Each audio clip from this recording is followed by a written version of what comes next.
Hi, and welcome to another episode of Fitness and Friends. I am your humble host, Dr. Bob Ruano. Before we introduce today's guest, I want to give a shout out to my guys over at Advantage Personnel Resources, of course, that are the Fitness and Friends corporate sponsor here. They are a one-stop shop for your payroll, work comp, and employee benefits. I've been using them for 7 or 8 years now, and just to relay a little story of like how convenient it is to have them at my fingertips. I hired a new personnel about a month ago, and instead of me having to do all the paperwork and contacting my accountant and seeing how I need to add this player into our team, I had this new employee log into their portal, their website. All the paperwork was done. I didn't even have to make a phone call, so it was that easy.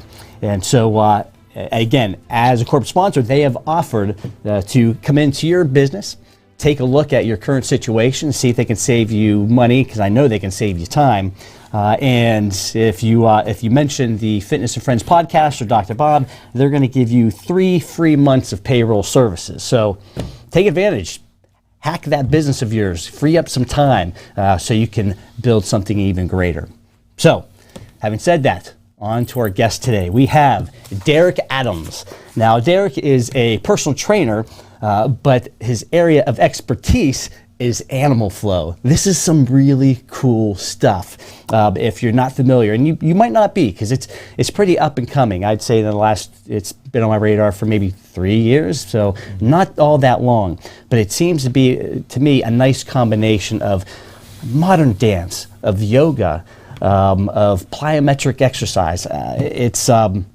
And it seems very, very primitive, very organic once you get involved. So anyway, here to share his journey with us and how he discovered Animal Flow and teach us a little more about it, Derek Adams.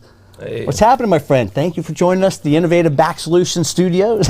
Yes, thank you for inviting me, Bob. I'm really excited. It's my first podcast, so Like to me, I see you, and like I've gotten to know you, and like the passion for what you do, but you're made for this. Yeah. The personality, the locks, I love it. Thank you. So prior to all this, we had a conversation, getting just some background on you.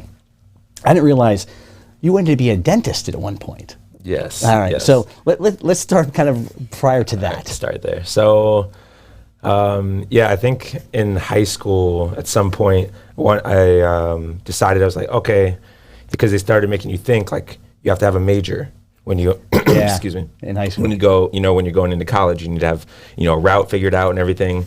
And I used to get my compliments like on my teeth being straight, and I was just like.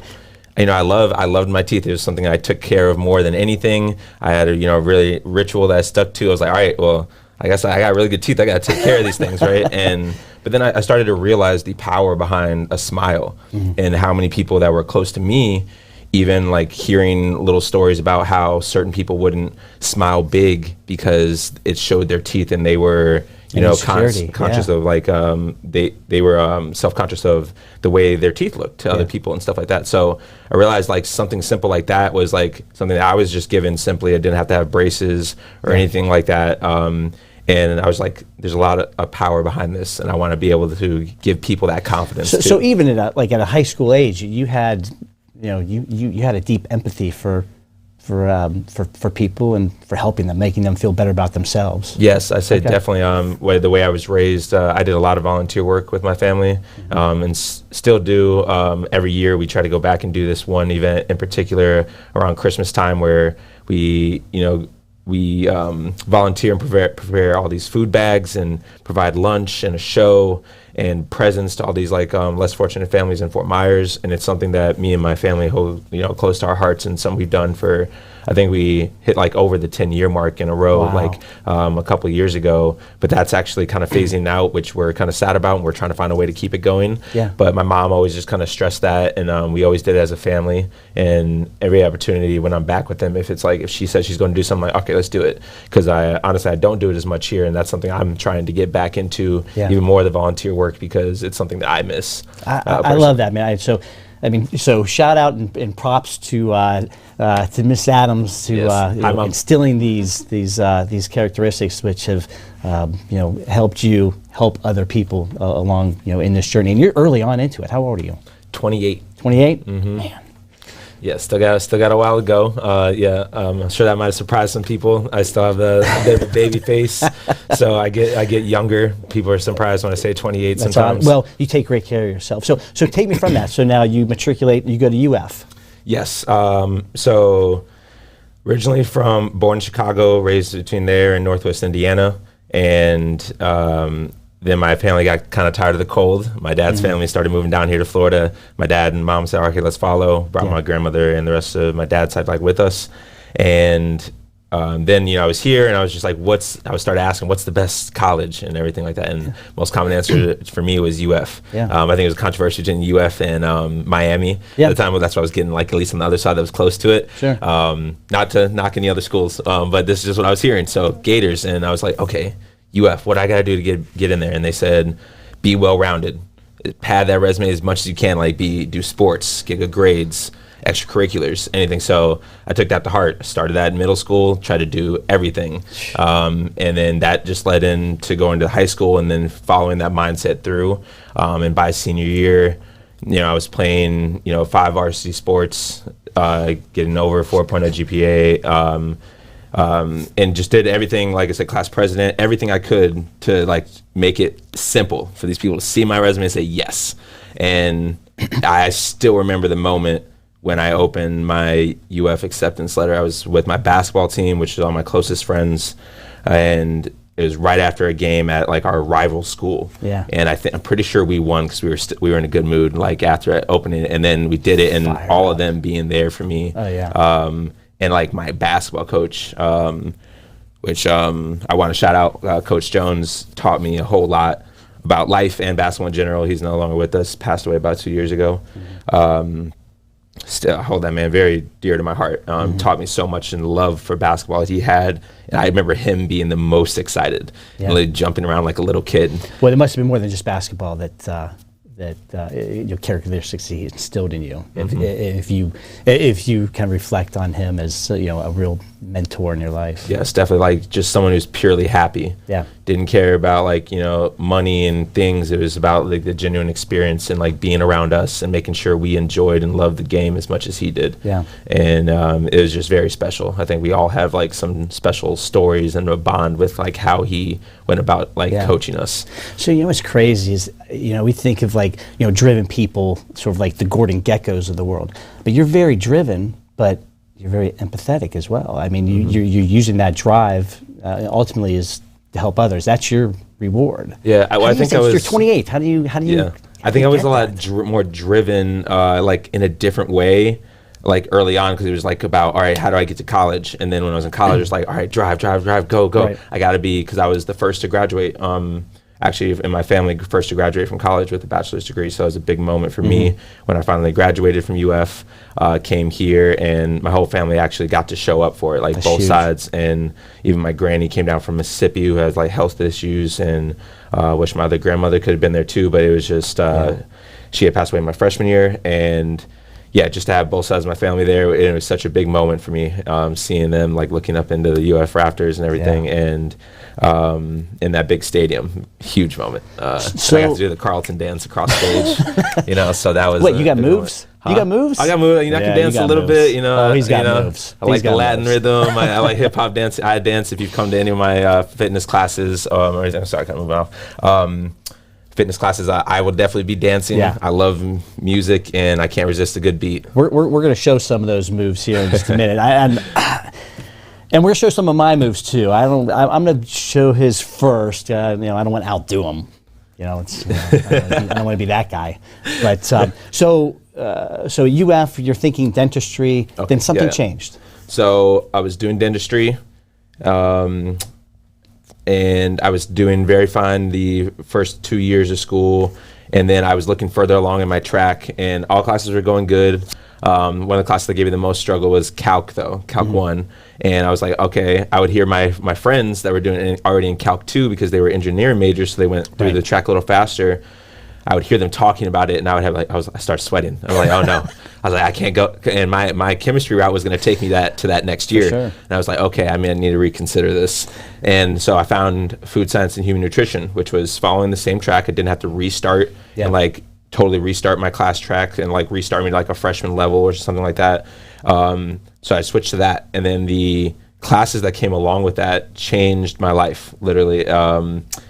It started to talk about food and how our body broke down the food and used it most efficiently, how each of those vitamins and minerals are used in our bodies, what happened when we have too much or too little of that vitamin, and like little things that you aren't really explained in that level of detail like in high school, because you might not be able to comprehend on some level, right?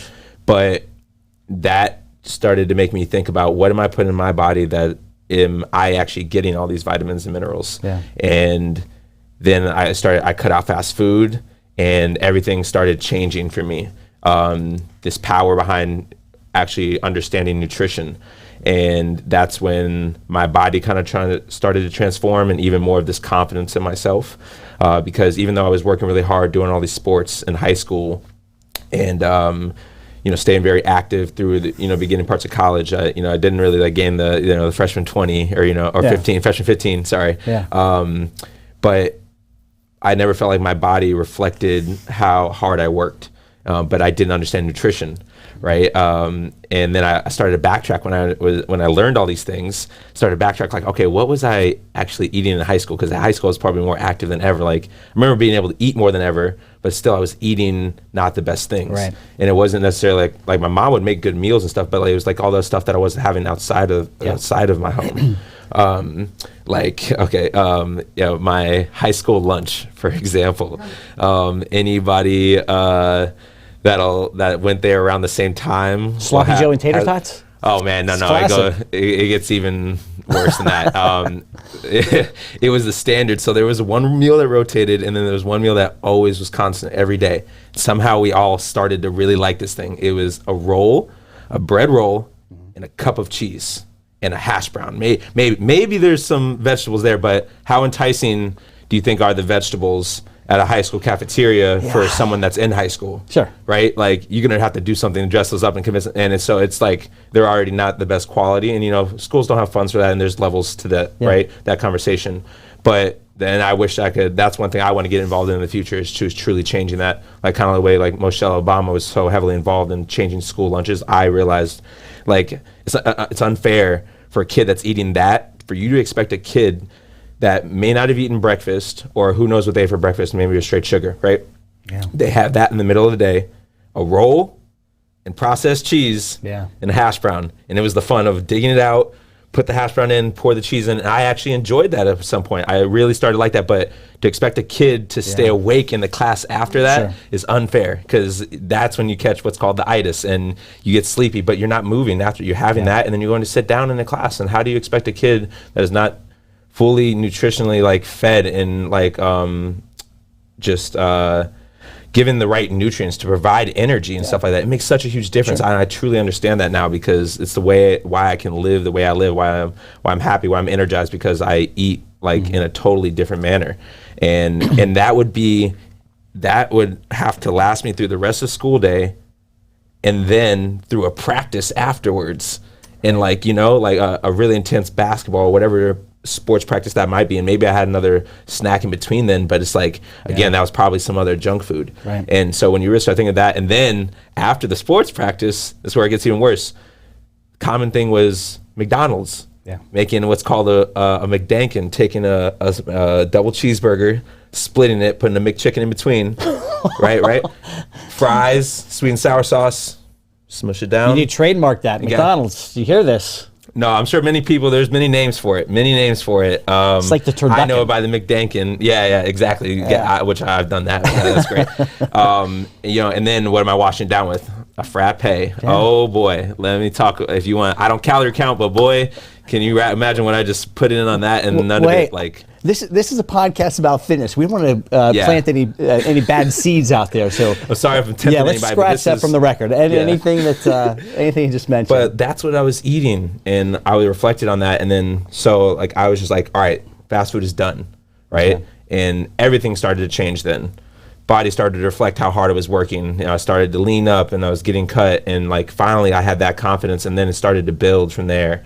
I just became more involved with, about my senior year, I got involved with like boot camps at UF. Okay. With, so now we start to segue into training. Yes. And personal training. Into training, right? And then I found this. So the food side was starting to get taken care of. I was starting to have the interest for cooking for myself more, eating the right things, making sure I was getting like veggies mainly, more veggies and more variety of that, right?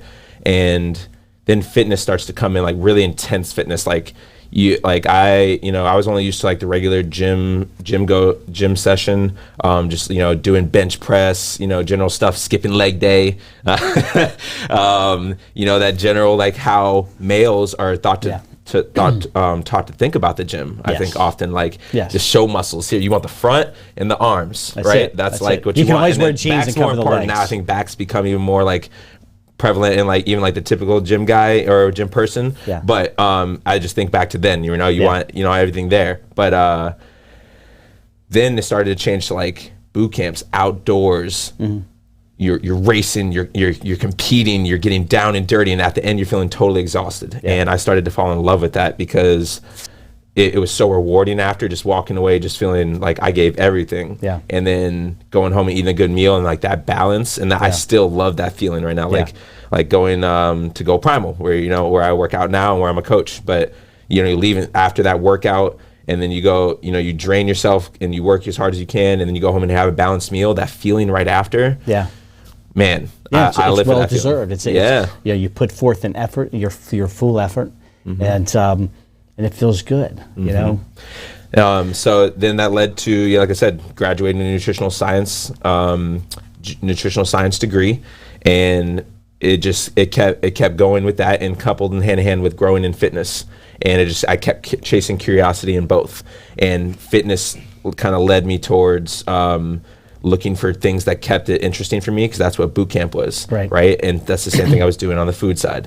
Keep trying new foods. Yeah. And there was always this line that my grandmother stuck with me from my grandmother that said, "Try it once." Like whenever she put a new food in front of me, try it once. If you don't like it, you don't have to eat it again. Yeah. And I was like, so now you incorporate that with training, like try some different things. Yeah, try something different. So that kind of like became like a theme for like life in a way. Like I always wanted to try something new, and like decided that's anybody. If you text me something that I haven't done, like, oh yes, let's go, and I'm the one to take you up on it. If you mention it to me, I'm gonna do it. But just to share a quick story, I think it was about 2 years ago, a very famous Olympic weightlifter came in, Toothkey. He came into Primal and did a clinic on Olympic weightlifting.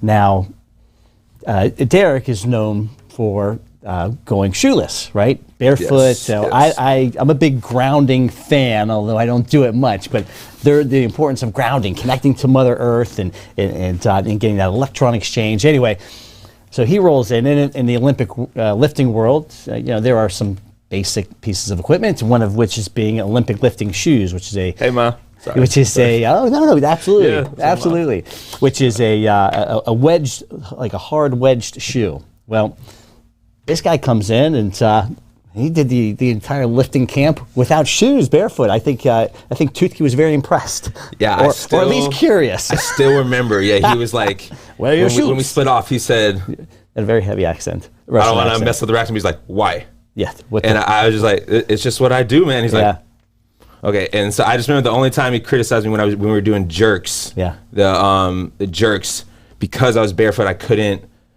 get the exact impact he really wanted. And he was like, "But that's good enough for no shoes." He's like, he knew I could only go to a certain level without like damaging something. And then, ultimately I do stuff for like, I'm not gonna overdo it. Most things are all comfortable and they're fine for me because of my mobility that I've worked for and stuff like that with my feet. But, so props to you to getting outside of your world, which, by the way, let's talk about it. Let's get into Animal Flow. Okay. So, just power of Instagram. Being tagged in a random video.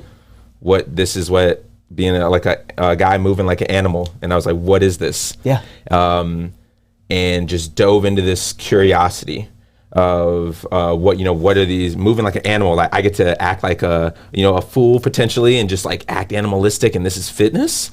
And so I just fell in love with these moves that like did this and made me feel kind of like ninja-like, and all these things that I remember. I have to try to dig up a video from when I first started. I remember it's existing on my Instagram, I think way back, or some part of social media, with me doing like what's called side kick-throughs, and man, they look rough when I first started, and it's just really cool to see that journey of everything. But I imagine it's like a practice, like a yoga practice, or a Olympic lifting journey. Exactly. So it just became consistency. I was practicing, studying videos that I saw online, watching them like 10 times in a row, studying hand and foot placement until I would just try to wing it on my own. And then one day I was practicing it at, I think, Gainesville Health and Fitness, and a guy named George Whitehead came up who used to work there. He actually lives in like Miami now. Came up, he used to be one of the head trainers there, and he's like, "Oh, you do an animal flow?" And I was like, "Yeah, I just learned this." And he was like, "Actually, I know a thing or two about it. We should flow sometime." And I'm that type of person. You offer me something like that, I'm intrigued about already, or that I want to learn more about, I will contact you. So we switched contact, and then it became a great friendship. He started mentoring me, and George actually is one of the first students of Animal Flow. So Animal Flow was created by Mike Fitch, although there's arguments that animal locomotion was put onto the scene by other people, other parts of the world. Actually, when you go back into research, some people give credit to a guy named Cameron Shane, who actually has a studio and based in Miami. It's called the Budokan Academy, which he does MMA, mixed movement arts, not martial arts. So he uses a lot of different elements, and which is kind of like what I teach, but he has his own unique spin on that. And he debuted it to the world in like Japan back in, I forget the exact time now. It's been a while since I've seen the video, but he's like with him when he was young. He had long hair, and you see him on the stage just moving like a monkey, and it was I said, when I first found this, I was obsessed. I was diving. But again, back to George. George was one of the first students of Mike Fitch, who was hitting him up when they used to live in the same area, and they were friends, and like, "Hey, I got this new form of movement I'm trying to make and all this stuff, like come practice with me." And so he started practicing with him and became one of the first students. Then all of a sudden it becomes this legit certification. George is like, "I know a thing or two," so I'm like, "Give me more, George." Every time we were meeting for 2 hours to go by like that, and we were meeting like 3-4 times a week. And because I was just like, "All right, when can we go again? When can we go again?" Every time I was like, "Give me another move," and I was just obsessed with it. And that's what, and it changed my life. I was my first success story on it because I saw the difference. I did yoga, but I don't think I truly, at the time, because I didn't understand the body the way I do now, how to truly intentionally like stretch in yoga, right? A lot of people think it's like passive stretching, so just trying to go as deep as you can into it always, right? But you always can stretch, what you try to do passively through like unengaged muscles versus engaging the muscles and trying to stretch with them is totally different. But you want to work through what's called active range, which is get into other realms, right? But that changed my life because everything was always engaged through Animal Flow. I was finding ways, and I was moving through this, and I went from being able to probably only squat a very low below parallel, but nowadays I can sit in a primal squat, my butt almost touches the ground, and I can sit there for 10 minutes and meditate if I want to, So let's give the viewers an idea of what this Animal Flow is all about. Elio, can you put up that video? Yeah, so this is me at Ravine Gardens, which is about like 45 minutes away from here, I think, or something. Went with a couple friends. Shout out to Connor taking this video for me. That is so my cool. friend Paige was with me. If I was walking through the park and I saw this guy doing this, I wouldn't know if it was a guy or not. I'd say, is this an alien? Do we have some sort of Sasquatch version? It's just, man, I can't. It's mesmerizing. It's mesmerizing.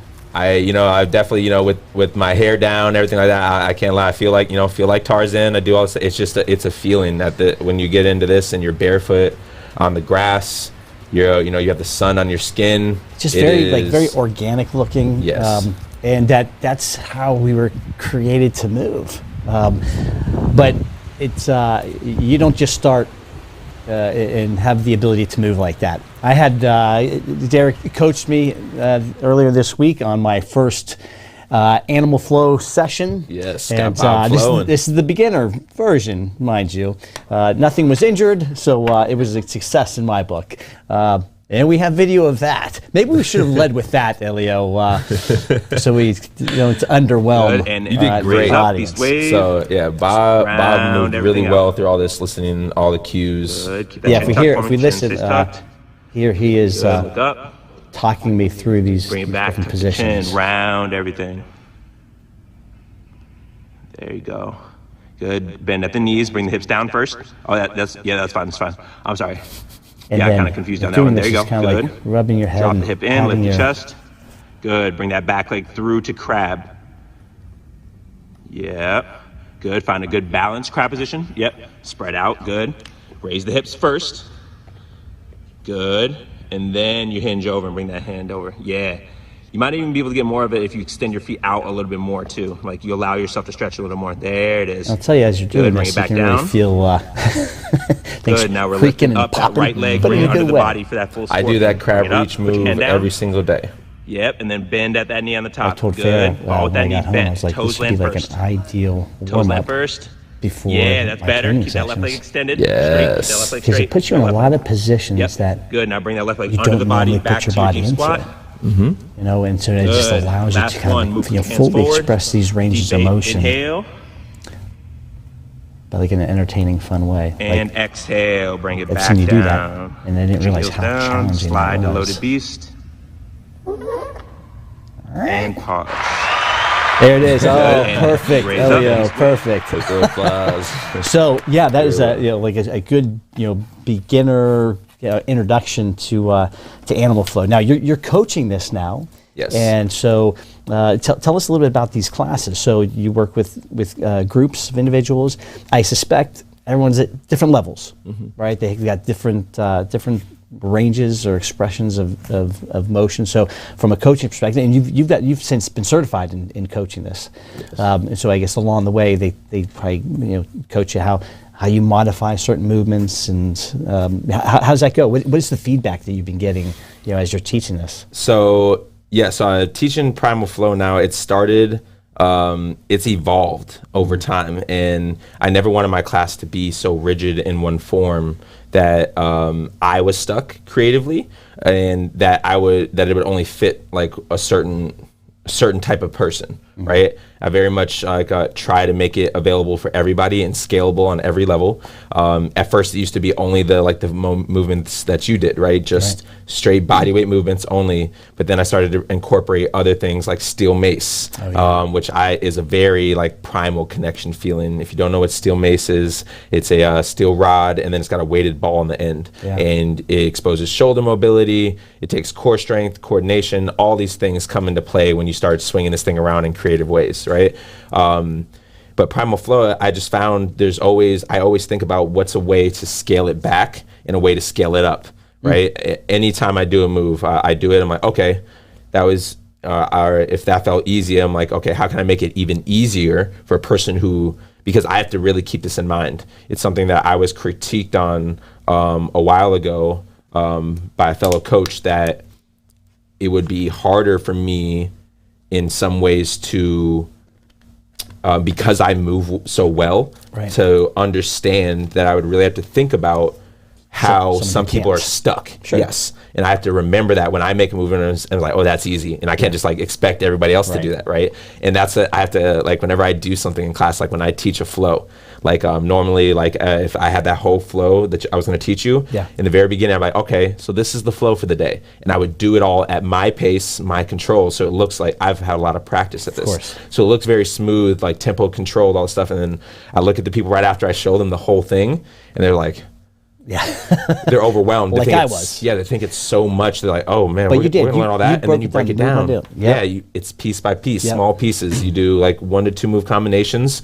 You build it, you practice, then add on, and it all comes together a lot faster than most people usually think. Yeah, we did that in 20 minutes. Yeah, really quick, and we were sweaty by the end. Oh right? yeah, absolutely. And like you said, not only just as a good warm up, but like you said, that was just a quick 2-minute deal. You're doing 30 to 40 minutes of that. Yeah, that's an incredible workout. Yeah, but that's why I love it too. It can totally be gauged. Again, someone came and asked me yesterday, is this more of a workout or an active recovery? I'm like, well, what do you want it to be? Yeah. If you want it to be workouts, I can make it workouts for you, because then you make short, explosive combos that you do for a certain number of reps, then you take a rest and you go right back on when you're tired, right? You don't allow yourself to rest as much. Or you can make it more active recovery where you're slowly breathing, and I noticed that. moving to your breath. I told you a few times, sync your breath to your movement. Yeah. Make it relaxing for yourself. Feel yourself moving like as you like inhale and exhale. Yeah. It changes the game. I think that, I mean, just movement in general, like for me, I do a lot of training, but very sort of singular planed movements, think thruster, think squatting, but this really exposes weaknesses or decreased ranges that need to be explored, which will only help the other part. After the fact, I came across this quote, Jerry Seinfeld. I was a big Seinfeld fan. Great guy, smart man. I heard an interview. He was on Tim Ferriss, I think, and he's really gotten into his health and his fitness. He trains regularly, and he quoted this on Tim Ferriss. To me, I'll try to do my best Seinfeld voice, babe. Can I do that? To me, if life boils down to one thing, it's movement. To live is to keep moving. Yes. But that's it. That's exactly it.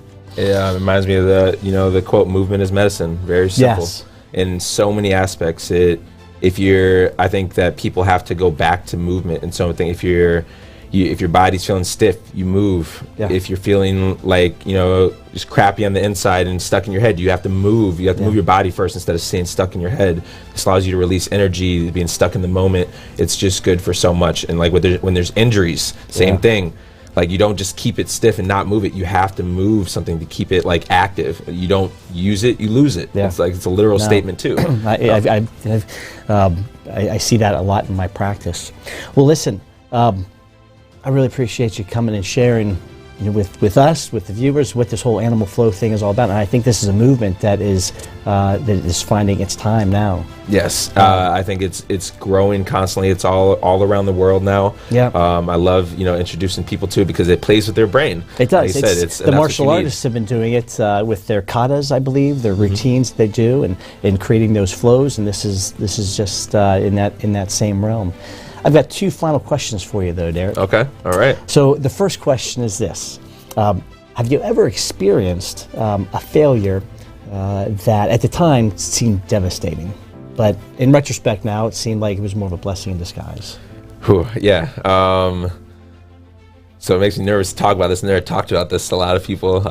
So I was fired from a job once, one and only time, and it was when I was actually an office assistant. And the reason the woman had given me was that because they were looking for me and I was not at my desk. And Jeez. This lady had a vendetta. So, but from my perspective, I did my work and it was very hard for me to sit still and just sit at a desk. And once if you give me something, I am a go. You put a list in front of me of things to do, I'm just going to focus and I'm just going to do it. Yeah. And I did what they wanted me to do, but then I was looking for something to do, and I naturally just wanted to move. I didn't understand how much I really wanted to just move all day back then, but it was being inside, shut off from the outdoors, only being attached to a computer screen, and now very much I have a problem with being on my phone or anything. If I've been on it scrolling for a few minutes, I can literally feel something it's burning through my eyes. I literally toss my phone away from me sometimes. So you learned really quick from that failure that a desk job is not for you. It's not just sitting still and only looking at this a screen all day. It just wasn't for me. And for some people, they can do that, but I think that is the biggest thing I took from it. And maybe there's some ways I could have improved and found ways to stay there, but that's what I took as the biggest lesson, because I would do something if they told me all the work to do, right? And that it was a big hit to the ego to have that happen and come sit down and I was like, I never thought this would happen. I do my work, but it showed me something. I love that at a young age, you have found your passion, and society maybe would say, well, you have this degree, you need to go work in that particular field, or why didn't you pursue dentistry? It has great benefits in the end. But for you, it's about the passion for life and waking up excited about Monday, and helping people ultimately. Just helping people move and get unstuck in any way you can have fun with that. One last question. If you could do one exercise for the rest of your life, what would that be? I would say, like, if I have to get very movement specific, lateral apes, right? So that's a movement that I actually saw on the video where, like, I'm in a deep squat and I move to the side. Yes. Right? So right now. That's it. This movement where you kind of raise up. And I do a couple variations of that. I like that move because there's ways to keep it very simple where my feet stay low to the ground.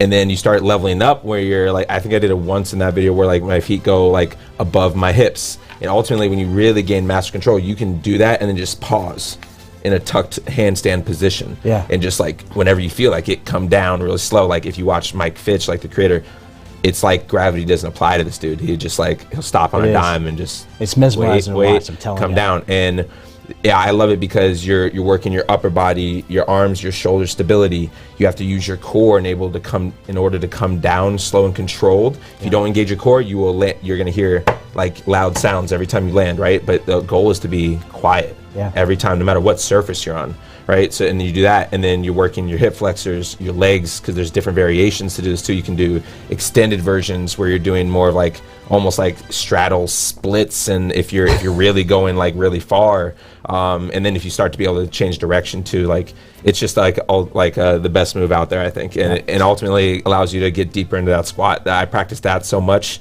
that's why I can now it's sit in that and so easily. Yeah. Well, I'll tell you what, I could probably have 1,000 more guests, and I might not hear a lateral ape. Yeah, that's what I'm hoping. Thank you very much for joining us today. Thank you, Bob. And thank you all for tuning in. In closing, I want to share something with you, and it incorporates movement. So in my practice, I see all ages, but in my older group, I asked them, I said, do you still have the ability to lay down on the floor, whether it's on your back or on your stomach, and stand up? And I'm shocked that a lot of them don't know. They don't know if they can. At some point in our lives, if we don't check that on a daily basis, we lose that skill, and that's important, particularly as we age. And so I don't know if you heard the study about going from a standing position to a sitting position and rising again. It's one of the best tests of ability and mobility and control and strength. And I won't get into it with you in this particular show, but practice that, okay? Because we're given this great gift of movement. We've got this life force in us, and it's a shame and a waste if we don't utilize that, because one day we might not have that gift, the power to move. So be grateful for it, take advantage of it, and keep it flowing. See you guys next week.